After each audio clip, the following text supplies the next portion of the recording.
प्रिय प्रभु यीशु मसीह के नाम से आपको सलाम। और आज का हमारा विषय है 2 टाइप्स ऑफ इंस्ट्रक्शंस, मतलब 2 किस्म के निर्देश।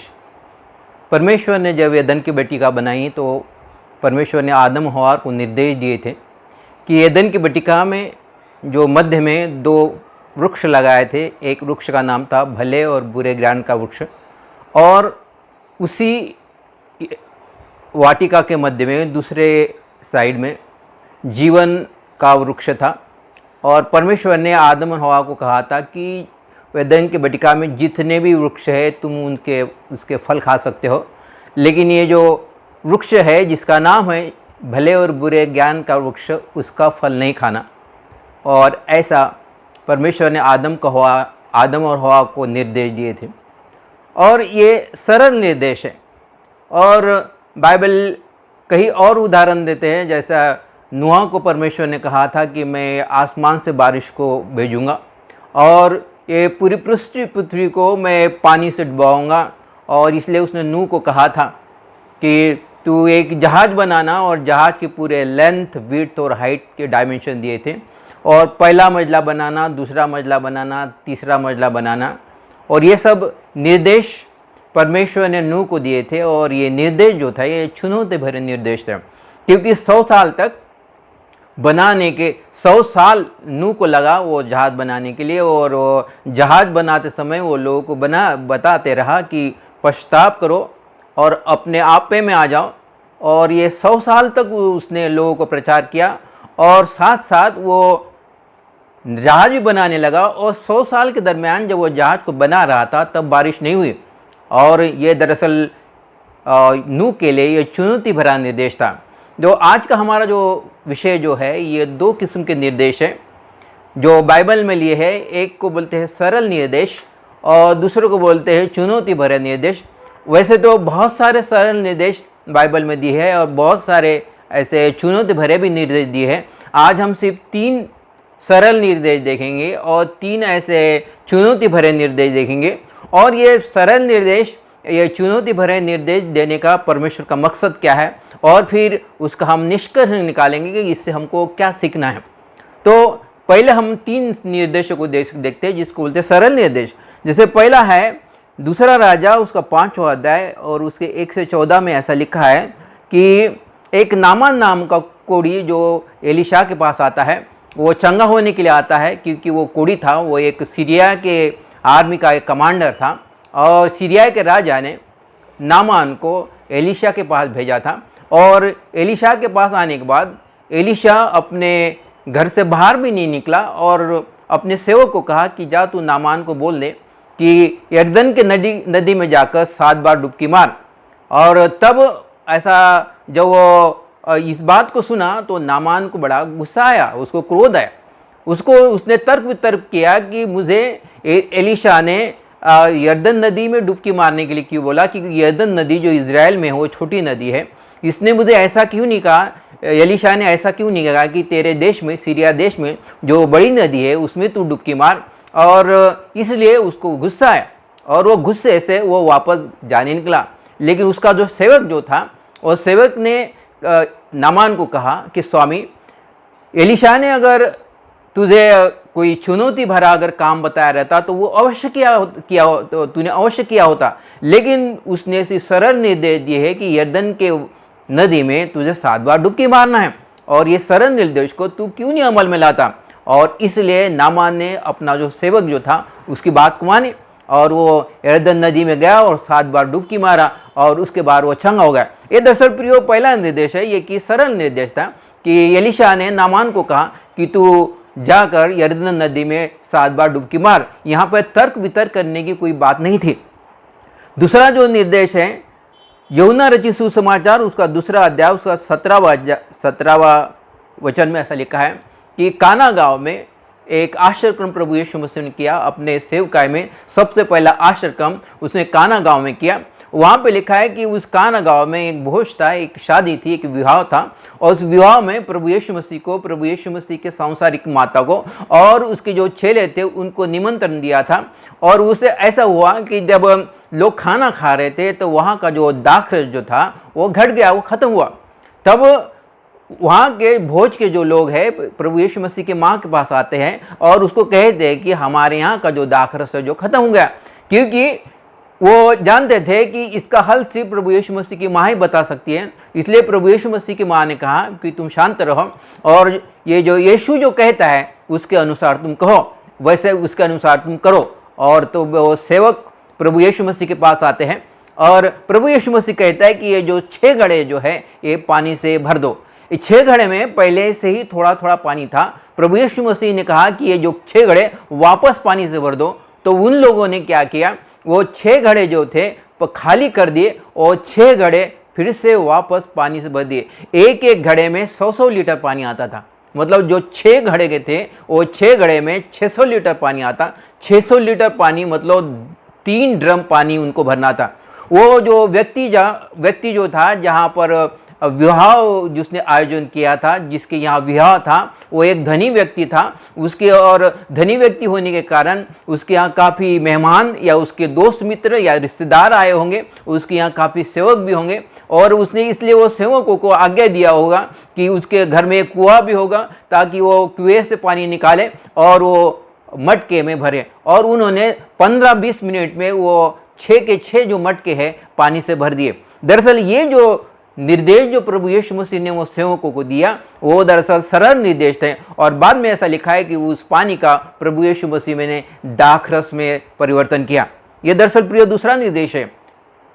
प्रभु यीशु मसीह ने उनको निर्देश दिया, उसके अनुसार उन्होंने किया। अभी तीसरा निर्देश, योना रचित सुसमाचार उसका 11वां अध्याय 39वें वचन में लिखा है कि प्रभु यीशु मसीह लाजरस के जो कब्र थी उसके बाहर खड़ा रहता है और लोग रोते रहते क्योंकि लाजरस मर के 4 दिन हुए थे और अभी उसके जिस्म से बदबू भी आ रही थी क्योंकि 4 दिन हुए थे। तब प्रभु यीशु मसीह लोगों को कहता है कि जो पत्थर जो है, कब्र का पत्थर जो है उसको हटा दिया जाए। ये दरअसल एक सरल ऐसा निर्देश था और लोग ने फिर भी तर्क वितर्क किए क्योंकि 4 दिन हो गए हैं और अभी 4 दिन होने के बाद ये पत्थर अगर हम हटा देते हैं तो बड़ी बदबू आ जाएंगी और फिर वहाँ पे खड़े रहना बड़ा मुश्किल हो जाएगा। लेकिन प्रभु यीशु मसीह ने कहा कि तुम पत्थर को हटा दो और लोगों ने फिर भी वो पत्थर को हटा दिया। और बाद में ऐसा लिखा है कि प्रभु यीशु मसीह ने लाजरस को ऐसी आज्ञा दी, लाजरस मैं तुझे कहता हूँ कि तू बाहर आ जा। और वहाँ पर जो मर गया था वो बाहर आ गया। और प्रभु यीशु मसीह ने कहा कि अभी जो वस्त्रों से जो उसको लिपटा गया है, लाजरस जो लिपटा गया है, वो वस्त्र को निकाल दो और उसको जाने दो। दरअसल प्रियो अभी तक हमने 3 निर्देश को जो देखा है कि पहले तो एलीशा ने नामान को कहा कि पानी में डुबकी मार, यरदन की नदी में पानी में डुबकी मार दो। ये एक सरल निर्देश था। दूसरा जो निर्देश था, प्रभु यीशु मसीह ने वो सेवकों को कहा कि ये 6 जो मटके हैं वो पानी से भर दो और उन्होंने पानी से भर दिए।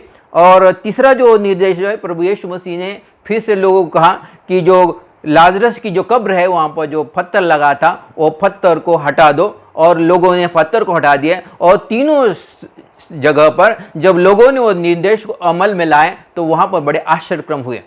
अभी हम चुनौती भरे निर्देश को देखते हैं।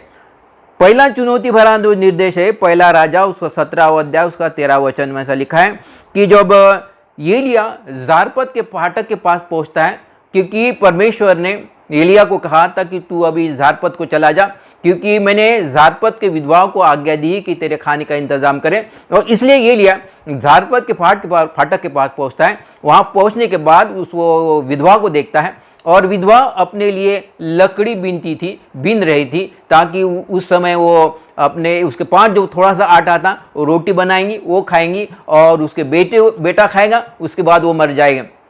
लेकिन एलिया ने वो विधवा स्त्री को कहा कि तू जा और मेरे लिए पहले एक रोटी बना के ला। और तब इजराइल का परमेश्वर यूँ कहता है कि ना तो तेरे डब्बे का आटा ना कुप्पी का तेल खत्म हो जाएगा। मतलब ये 3 साल तक ना तो तेरे डब्बे का आटा ना कुप्पी का तेल खत्म हो जाएगा, ऐसा एलिया ने वो विधवा स्त्री को कहा। दरअसल ये चुनौती भरा निर्देश वो विधवा स्त्री के पास पहुंचा। दरअसल वो तर्क वितर्क कर सकती थी कि मैं अगर ये आटा इसको खिलाए तो उसके बाद मेरे पास दोबारा आटा कहाँ से आएगा और ऐसा कैसे हो सकता है, क्योंकि ये जारपत जो गांव था ये इजराइल के बाहर था और परमेश्वर ने एलिया को जारपत को भेजा, मतलब इजराइल देश के बाहर भेजा था। वो जो स्त्री थी वो इजराइल की नहीं थी लेकिन जारपत की थी। और यहाँ पर एलिया ने वो जारपत के विधवा स्त्री को कहा कि पहले मुझे रोटी खिला।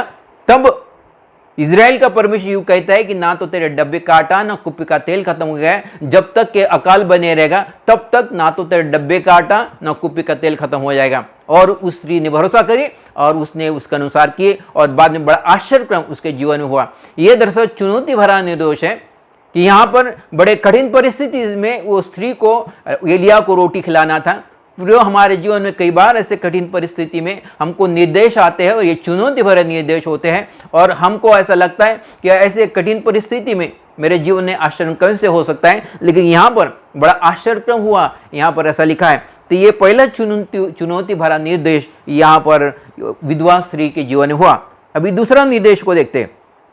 मरकुस रचित सुसमाचार उसका 6वां अध्याय उसका 37वें वचन में लिखा है कि प्रभु यीशु मसीह एकांत में चला जाता है और लोग उसके पीछे पीछे पीछे पीछे हो लेते हैं और फिर सुबह से लेकर तो शाम तक प्रभु यीशु मसीह लोगों को जीवन की बातें बताता है, परमेश्वर के राज्य के बारे में बताता है और लोग उसकी बातों को सुनते रहते हैं। जब संध्या होती है तो चेले प्रभु यीशु मसीह को कहते हैं कि प्रभु अभी ये जो लोग जो आए हैं उनको विदा कर दे, क्योंकि इनको अभी भूख लग गई होंगी।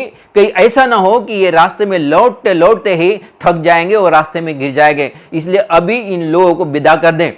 लेकिन प्रभु यीशु मसीह ने एंड्रयू को कहा, मरकुस रचित सुसमाचार उसका 6वां अध्याय उसका 37वें वचन में लिखा है कि प्रभु यीशु मसीह ने एंड्रयू को कहा कि तुम लोग उनको खाने को दो।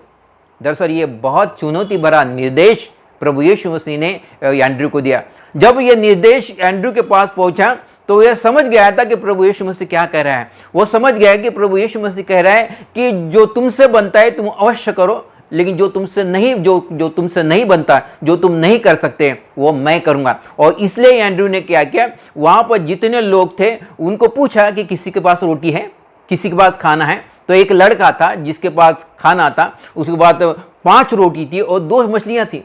और फिर वो एंड्रयू ने वो 5 रोटी और 2 मछलियां प्रभु यीशु मसीह के हाथ में डाया और जब प्रभु यीशु मसीह ने उसको धन्यवाद दिया और रोटी और मछली को तोड़ा और उसके बाद उसने चेलों को दिया। और उसके बाद लिखा है कि वहां पर जो लोग थे, पुरुष जो थे, कम से कम 5000 लोग थे, 5000 स्त्रियां भी होंगी, 5000 बच्चे भी होंगे, ऐसे सब मिला के दरअसल वहां पर 15000 लोग थे। और 15000 लोगों ने ये 5 रोटी और 2 मछलियां खाए। उसके बावजूद भी जो टुकड़े जो बचे, ये 12 टोकरियां बची, ऐसा लिखा है। एक बड़ा आश्चर्यक्रम वहां पर हुआ। प्रभु यीशु मसीह ने जो निर्देश एंड्रयू को दिया था कि तुम उनको खाने को दो, ये बड़ा चुनौती भरा निर्देश एंड्रयू के पास पहुंचा। लेकिन एंड्रयू ये अच्छी तरह से जानता था कि प्रभु यीशु मसीह ने ये निर्देश उसको क्यों दिया। प्रभु यीशु मसीह चाह रहा था कि एंड्रयू, जो तुझसे जो बनता है, जो तू कर सकता है, तू अवश्य कर, लेकिन जो अभी तुझसे नहीं बनता तो वो मैं करूंगा। और इसलिए उसने वो भीड़ में से रोटी, जो लड़के के पास रोटी थी, उसको उसने ढूंढा। ये प्रियो दूसरा निर्देश है जिसको बोलते चुनौती भरा निर्देश है। अभी तीसरा निर्देश देखते हैं। यूहन्ना रचित सुसमाचार उसका 5वां अध्याय उसका 8वां वचन। यहाँ पर लिखा है कि प्रभु यीशु मसीह बेथेस्दा नाम के एक नगर में, जहाँ पर एक पुल था, पानी का पुल था, वहाँ पर जाता है। और वहाँ पर एक व्यक्ति था, झोले का मारा था। वो 38 साल से वो बीमारी में था, ना तो उठ सकता था, ना बैठ सकता था, ना चल सकता था, ना तो कुछ कर सकता था। वो वहाँ पर इसलिए बैठा था कि उन दिनों में स्वर्गदूत आया करता था और बेथेस्दा का जो पुल था वो पानी को हिलाता था। और उसके बाद जो कोई पहली बार, मतलब पानी हिलने के बाद जो कोई पहली बार उस पानी में डुबकी मारता था, चाहे उसकी बीमारी कैसी क्यों न हो, वो चंगा हो जाता था। तो ये जो व्यक्ति जो था, जो 38 साल से वहां पर पड़ा था, वो झोले का मारा था, वो बैठ नहीं सकता था, उठ नहीं सकता था, खड़ा नहीं हो सकता था, उसको बड़े मुश्किल हो रही थी कि वो पानी में जाने के लिए। तब प्रभु यीशु मसीह वहां पर आया और प्रभु यीशु मसीह ने उस झोले के मारे को कहा कि क्या तू चंगा होना चाहता है। तो वो कहने लगा कि हे प्रभु, जब पानी हिलता है तो मुझे कोई व्यक्ति नहीं होता कि जो मुझे उठा के पानी में डाल सके। और प्रभु यीशु मसीह ने उसको एक चुनौती भरा निर्देश वहाँ पर दिया है। यूहन्ना रचित सुसमाचार उसका 5वां अध्याय उसका 8वें वचन में लिखा है, प्रभु यीशु मसीह कहता है कि तू उठ, अपनी खाट को उठा और चल। दरअसल वो प्रभु यीशु मसीह को ये कह सकता था कि प्रभु, तू तो जानता है तो मेरे पैरों में ताकत नहीं है, मेरे बदन में ताकत नहीं, मैं कभी खड़ा नहीं हुआ, मैं कभी चला नहीं है, तो मैं कैसे खड़ा हो सकता हूँ, मैं कैसी खाट उठा सकता हूँ। लेकिन ये चुनौती भरे निर्देश को उसने अमल में लाया और उसके पैरों में ताकत आई और वो चंगा होकर उसके जीवन में आश्चर्यक्रम हुआ और वहाँ से चला गया। बाइबल में यहाँ पर अभी तक हमने 3 ऐसे सरल निर्देश को देखे, अभी हमने 3 चुनौती भरे निर्देश को देखे। जैसे फिर से मैं आपको लिए दोहराता हूँ। तो पहला जो चुनौती भरा निर्देश जो था, ये पहला राजा उसका 17 अध्याय 13 वचन में लिखा है कि ये एलिया वो विधवा स्त्री को कहता है कि पहले तू मुझे रोटी खिला। ये दरअसल चुनौती भरा निर्देश था, बड़ा कठिन था उसके लिए। कई बार ऐसा होता है कि हमारे पास कुछ होता है और परमेश्वर कहता है कि उसमें से अभी तू ये भाग मुझे तू दे दे। बड़ा चुनौती भरा निर्देश होता है। तो यहाँ पर ये चुनौती भरा निर्देश यहाँ पर विधवा स्त्री के पास पहुंचा, लेकिन उसने अमल में लाया। फिर प्रभु यीशु मसीह ने एंड्रयू को कहा कि इन लोगों को तू खाने को दो, और तब एंड्रिया ने किसी लड़के को ढूंढा और वो 5 रोटी और 2 मछलियाँ प्रभु यीशु मसीह के पास लाया। और तीसरा जो चुनौती भरा निर्देश है, यूहन्ना रचित सुसमाचार 5वां अध्याय उसका 8वें वचन में लिखा है कि प्रभु यीशु मसीह ने वो झोले के मारे को कहा कि तू उठ, खड़ा हो और चल। और उसने बिना तर्क वितर्क के उठने की कोशिश की और फिर वास्तविक उसके पैरों में ताकत आ गई और वहां से चला गया। प्रियो, ये हमने अभी तक 3 सरल निर्देश देखे और 3 ऐसे चुनौती भरे निर्देश देखे। इसका मकसद क्या है? इसका मकसद ये है कि परमेश्वर ये चाहता है कि जो काम हम कर सकते वो हम अवश्य करें, और जो कार्य हम नहीं कर सकते वो परमेश्वर करेगा। जो कार्य हम कर सकते हम अवश्य करें, जो कार्य हम नहीं कर सकते वो पवित्र आत्मा हमारी सहायता करेगा, पवित्र आत्मा खुद वो कार्य करेगा। ऐसी परमेश्वर की इच्छा है। प्रियो, फिर हम निष्कर्ष क्या निकालें? निष्कर्ष निकालने के लिए हम और एक उदाहरण लेंगे। पहला राजा उसका 17वां अध्याय उसके 3 और 4 में ऐसा लिखा है, और पहला राजा उस 17वां अध्याय उसके 9वें वचन में लिखा है कि परमेश्वर ने एलिया को कहा था कि तू अभी वो यहाँ पर चला जा, जो चेरित जो ब्रुक है और वहाँ पर चला जाना और वहाँ का ही पानी पीना और तू वहीं रुके रहना। और परमेश्वर ने एलिया को ये नहीं कहा था कि वो चेरित का जो ब्रुक जो है, जो नाले का पानी कितने दिन पीना है, वहाँ पर कितने दिन रहना है, ये परमेश्वर ने एलिया को नहीं बताया था। लेकिन बाइबल के अनुसार वो तकरीबन वहाँ पे 5 से 6 महीने वहाँ पर था। उसको मालूम नहीं था कि वो नाले के पानी उसको 5 से 6 महीना पीना पड़ेगा, और वहाँ पर जो रेवंस उसको मांस और रोटी लाने वाले थे 6 महीने तक, ये एलिया को मालूम नहीं था। लेकिन परमेश्वर ने एलिया को कहा कि तू वो चेरित के ब्रुक में चले जाना, चेरित के ब्रुक के पास चले जाना, वहाँ नाले का पानी पीना, और मैंने रेवंस को आज्ञा दी कि वो तेरे खाने का इंतजाम करें। प्रियो, दिन भर तो वहां पर अच्छे से रह लेता होगा, लेकिन रात के समय उसकी रक्षा परमेश्वर ने की होगी। और जो पानी वो पीता था वो स्टैग्नेंट वाटर था, और स्टैग्नेंट वाटर में जंतु होते हैं, लेकिन उससे भी रक्षा परमेश्वर ने उसकी की हुई। लेकिन परमेश्वर ने उसको ये नहीं बताया कि उसको वहां पर चेरित में कितने महीने तक रुके रहना है, क्योंकि जब वहां का पानी जब खत्म हुआ उसके बाद परमेश्वर ने कहा कि अभी यहां से निकल कर तुझे जारपत के पास जाना है। जारपत की एक स्त्री को, विधवा स्त्री को मैंने आज्ञा दी है कि वो तेरे खाने का इंतजाम करे। परमेश्वर कोई भी हमको कोई भी प्लान, पूरा प्लान नहीं बताता, एक निर्देश एक समय पे हमको बताता है। और इसलिए जैसे एक निर्देश को एलिया ने पूर्ण किया, तो दूसरा निर्देश एलिया के पास पहुंचा कि अभी तुझे जारपत पर जाना है। प्रिय, परमेश्वर हमेशा हमारे जीवन में एक निर्देश एक समय पर भेजता है। जब तक कि हम वो एक निर्देश को पूरा नहीं करते, पवित्र आत्मा हमारी राह देखते रहता है, इंतजार करते रहता है कि अब ये पहला निर्देश जब पूर्ण करेगा तब मैं उसको दूसरा निर्देश दूंगा। क्योंकि परमेश्वर कोई भी ब्लूप्रिंट हमको नहीं देता, परमेश्वर कभी भी पूरा का पूरा प्लान हमको नहीं देता है, लेकिन एट ए टाइम सिर्फ एक ही निर्देश देता है, और वो हमेशा हमेशा अपेक्षा करता है कि वो निर्देश को हम अपनाएं। और जब हम वो निर्देश को अपनाते हैं तो फिर परमेश्वर हमको दूसरा निर्देश देता है। जब हम पहला ही निर्देश को अपनाने में विलंब करते हैं तो पवित्र आत्मा इंतजार करता रहता है कि ये पहला निर्देश कब खत्म करेगा, पहला निर्देश कब अमल में लाएगा, ताकि मैं उसके जीवन में दूसरे निर्देश को दूं। प्रियो, परमेश्वर हमारे लिए 2 निर्देश को देता है। एक तो सरल निर्देश को हमारे जीवन में भेजता है, सरल निर्देश वो हमारे लिए बड़े सरल होते हैं कभी कभी, लेकिन हम उसके लिए तर्क वितर्क करते हैं और उसको भी अमल में लाने के लिए हम विलंब करते हैं। और कुछ जो निर्देश होते हैं ये चुनौती भरे निर्देश होते हैं। परमेश्वर चाहता है कि ये चुनौती भरे जो निर्देश है जो हमसे बनता है वो हम अवश्य करें, और जो हमसे नहीं बनता है, जो हम नहीं कर सकते, वो पवित्र आत्मा हमारे लिए करेगा, वो परमेश्वर हमारे लिए करेगा। ये चुनौती भरे निर्देश में ऐसा ही हुआ कि जब वो विधवा स्त्री ने जब एलिया के लिए रोटी बनाई तो बाद में ऐसा लिखा है कि ना तो उसके डब्बे का आटा ना कुप्पी का तेल खत्म हुआ, क्योंकि परमेश्वर ने उसके लिए वो आश्चर्य काम को किया। और यहाँ पर जो 15,000 लोगों को खाना खिलाया तो वो 5 रोटी थी और 2 मछली थी, और एंड्रयू ने सिर्फ 5 रोटी और 2 मछली का इंतजाम किया किसी लड़के के द्वारा, लेकिन उसके बाद जो आश्रम किया है वो परमेश्वर ने किया। जो हमसे बनता है वो हम अवश्य करें, जो हम नहीं कर सकते हैं वो पवित्र आत्मा हमारे लिए करेगा। लेकिन प्रियो, एक बात हमेशा हम ध्यान में रखें कि परमेश्वर हमेशा एक निर्देश को हमारे जीवन में भेजता है। जब हम वो एक निर्देश को पूरा करते हैं तो फिर परमेश्वर हमको दूसरा निर्देश देता है। जब तक कि हम पहला निर्देश पूर्ण नहीं करते, जब तक पहला निर्देश हम अमल में नहीं लाते, तब तक पवित्र आत्मा हमारे लिए इंतजार करते रहता है कि ये कब पहला निर्देश पूर्ण करता है और उसके बाद मैं उसको दूसरा निर्देश दूँ।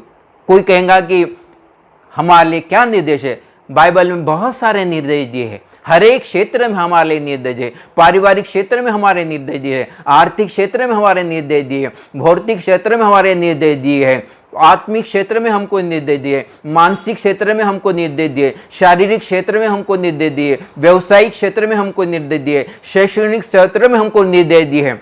और ये निर्देश को हमको अपनाना है, और ये निर्देश देने के लिए हमको किसी विजन या दर्शन या सपने की आवश्यकता नहीं प्रियो।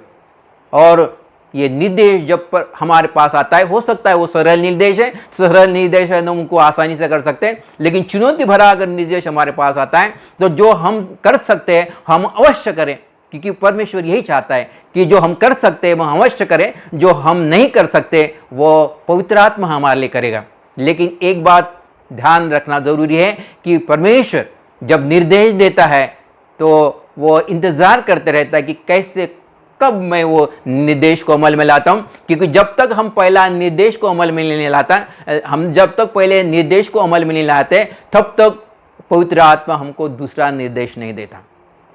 प्रियो, कभी भी परमेश्वर हमको पूरा ब्लूप्रिंट और पूरी योजना हमको नहीं बताता है। इब्राहिम को भी परमेश्वर ने कोई ब्लूप्रिंट और पूरी योजना नहीं बताई। उसने बताया कि अपने देश से तू निकल, अपने रिश्तेदारों को छोड़, अपने दोस्तों को छोड़, अपने परिवारों को जो रिश्तेदार है उनको तू छोड़ और तू ऐसे देश में चला जा जिस देश में दूध और मधु की नदियां बहती है, वहां देश में तुझे लेके जाऊंगा, मैं तुझे आशीषित करूंगा। परमेश्वर ने उसको ये नहीं कहा कि तुझे कनान देश जाना है। परमेश्वर ने उसको रास्ता भी नहीं बताया। एट ए टाइम परमेश्वर सिर्फ एक निर्देश देता है। जब हम एक निर्देश को जब अपनाते हैं तो फिर परमेश्वर पवित्र आत्मा हमको दूसरा निर्देश देता है, और जब दूसरे निर्देश को अपनाते हैं तो पवित्र आत्मा हमको तीसरा निर्देश है। ऐसे एक एक एक एक निर्देश हमको देते रहता है। लेकिन एक बात हमेशा ध्यान में रखें, जो हम कर सकते हैं हम अवश्य करें, क्योंकि जो हम नहीं कर सकते वो बातें पवित्र आत्मा हमारे लिए करेगा। प्रियो, हमारे निर्देश